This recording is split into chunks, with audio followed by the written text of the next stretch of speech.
కోర్సులు అత్యుత్తమ అవకాశాలు మీ భవిష్యత్తుకు బలమైన పునాది జేబీఐటీలో బీటెక్ తో సాధ్యం. అడ్మిషన్ల కోసం సంప్రదించండి.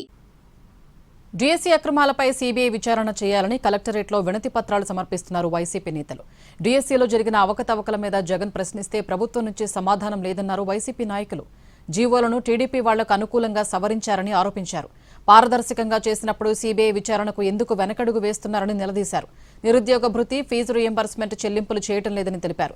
వీటికి నైతిక బాధ్యత వహిస్తూ లోకేష్ మంత్రి పదవికి రాజీనామా చేయాలని డిమాండ్ చేశారు.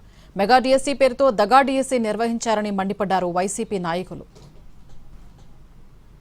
అభ్యర్థులను కూడా పక్కన కూర్చోబెట్టుకొని వారి యొక్క సర్టిఫికెట్లతో సహా చూపెట్టి ఈ ప్రభుత్వాన్ని ప్రశ్నిస్తే ఈ రోజు వరకు దాని మీద సమాధానం లేదు.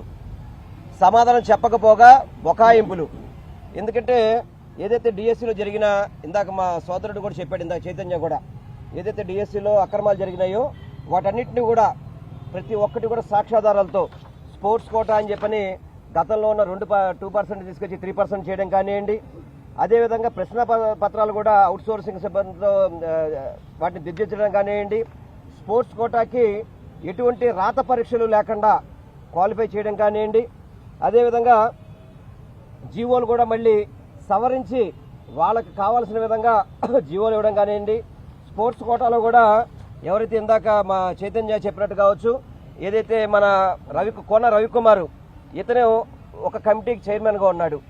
అదేవిధంగా నారా లోకేష్ వాళ్ళ తోడల్లుడు అతని భర్త కూడా అతను కూడా ఒక కమిటీకి చైర్మన్గా ఉండడం కానివ్వండి, అదేవిధంగా జాతీయ గోల్డ్ అవార్డు వచ్చింది ఇతనికి, గోల్డ్ మెడల్ వచ్చింది, కానీ ఇతనికి ఉద్యోగాల్లో అవకాశం లేదు. కనీసం అంటే జాతీయ స్థాయిలో అవార్డు వస్తే కూడా అతనికి అవకాశం లేదు. మేము ఒకటే డిమాండ్ చేస్తున్నాం, ఏదైతే డిఎస్సీ పేరుతో, మెగా డిఎస్సీ పేరుతో దగా డిఎస్సీగా మీ కమిషన్ల కోసం కకృతిపడి మీరు అవినీతి చేశారో ఈరోజు అవన్నీ గారా వాస్తవాల రూపంలో మా నాయకుడు జగన్మోహన్ రెడ్డి గారు ఈ రాష్ట్ర ప్రజల ముందు పెట్టారు.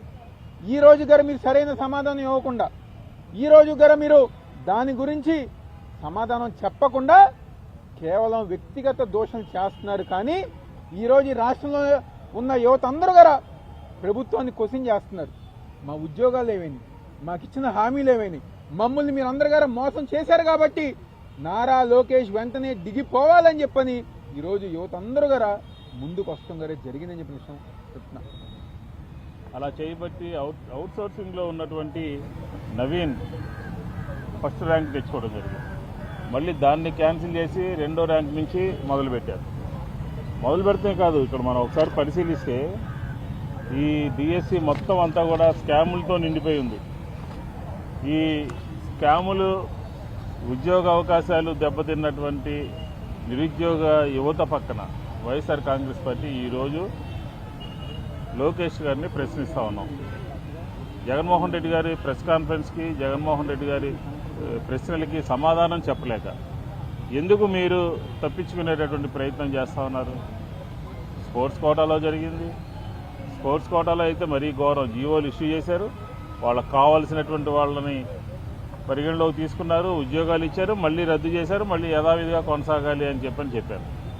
ఈ రకంగా ఈ డిఎస్సిలో అంతా కూడా స్కాములు మయమైపోయింది. స్కాములు కాదు, సిబిఐ ఎంక్వైరీ వెయ్యాలి అని చెప్పని మేము